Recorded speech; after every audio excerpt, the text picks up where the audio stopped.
Hi, I'm Ruth. And I'm Bridget, and today we're going to show you how to make a dark chocolate creme brulee as well as a white chocolate peppermint bark. This dessert will be great for the holidays, special events, or dinner parties. I'm going to start off with showing you how to make the creme brulee, and then Ruth is going to show you how to make the white chocolate peppermint bark. Alright, so for the dark chocolate creme brulee, you're going to need 1 cup of half and half cream as well as 1 cup of whipping cream. You'll need 1 cup of either dark chocolate or semi-sweet chocolate chips, 4 egg yolks, as well as 3/4 cup of sugar. You have to reserve some for the brulee on top though. So I'm going to start off with putting the whipping cream as well as the half and half into the pot. And we're going to take that over to the stove. Alright, so we're going to put this on medium heat to simmer. And while we wait for it to simmer, we are going to put 4 of the egg yolks, as well as half a cup of the sugar into a bowl, and just whisk it until it is combined fully. So now that the cream is simmered, I'm just going to add the chocolate in. Now that the chocolate is incorporated to the cream, we're just going to add a little to the sugar and egg mixture. This will prevent the eggs from curdling if you add a little bit in at a time, just so it's not as hot. So, Temper. Temper, yes, that's the word for it. We're going to add the egg mixture with the chocolate and the cream back in here and whisk it together.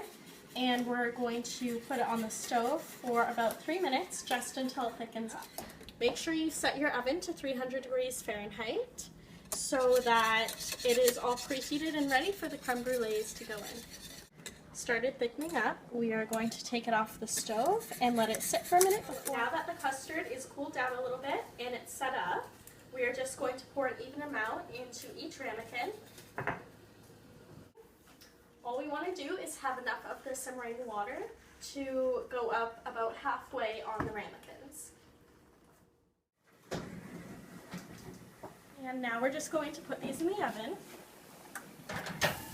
And it will take about 35 to 40 minutes until they set up. So you're able to tell that they're ready when you shake the pan and the top doesn't jiggle. Alright, so we just pulled these out, and as you can tell, they're not shaking anymore or rippling at the top. So we're just going to put these in the fridge to set for about an hour, and they should be good to brulee by that time. So while we're waiting for the brulees to cool, I'm going to start on the peppermint bark. It's basically just white chocolate and candy canes put together. So I'm going to start with our white chocolate. It's about 2 cups here. I'm going to put it in our silver bowl, and we're going to put it over the double broiler just to melt the chocolate. Now that we have the white chocolate on, we just have to watch it. It doesn't have to be on the stove for too long, and you really don't want burnt chocolate because that's just a mess to clean up. So now, as you can see, it's pretty melted by now. It's not too hot, which is perfect. So we have all white chocolate and our candy canes. I've pre-crushed the candy cane. All I did was put 3 or 4 candy canes in a little plastic bag, and I personally hammered it with my wine bottle, but you can use just about any blunt object for that. So, with your white chocolate, you want to add your candy canes. You don't want to add all of them because you do want to garnish the top of it. You just want to put your parchment right on the counter. You can put a board under it if you want. I'm going to put the chocolate just straight on top. So with our spatula, we're just going to spread the chocolate around the parchment paper. We're going to make it as thin as we can. Really just is your preference. You're obviously going to get more out of a thinner piece of chocolate. Okay. Peppermint bark is basically almost all done. Just the peppermint candy canes that you put aside, you can now sprinkle on top. And as you can see, it kind of brings a little bit more color to it. and more flavor as well. When you're mixing your chocolate, you can actually add peppermint flavoring to the white chocolate when you're mixing it. It really just depends on how much flavor you want. It is all ready. I'm just going to pop it in the freezer. And that will solidify in about 10 minutes at most. And now Bridget is gonna, hold on. I'm just gonna go find a spatula. And now Bridget's gonna show you how to finish off the creme brulees by bruleeing the top with a torch. So now that the creme brulees have set, we are going to brulee them. Let's just put a little bit of sugar on the brulee.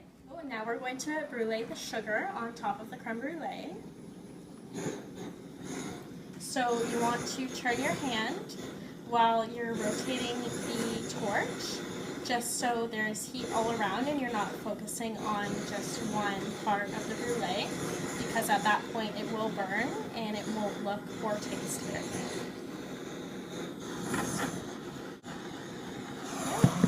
There we are. Okay, I'm just gonna redo this one just for fun, but you don't have to film it, obviously. Now that the brulees are done, Ruth is going to pull out the peppermint bark, which should be set by now, and we're going to use it to garnish. In this case, we're just going to garnish it by breaking it up with our hands. So you can pretty much garnish these any way you like. You can have them sitting on the side.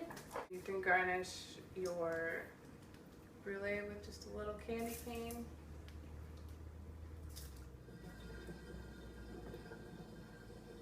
Alright, and there is an extremely simple and easy dish for the holidays. Should we try some? I think we did a pretty good job. So, thank you for watching our video. I hope you learned a little bit more about creme brulee, and maybe you learned how to melt chocolate or crush candy canes. Hopefully with a wine bottle. With a wine Be bottle. extremely versatile. Okay, so we're going to finish eating our creme brulee, and hopefully you enjoy making this at home sometime.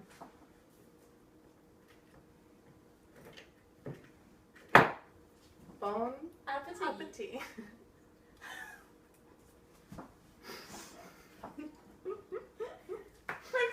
I can't do it.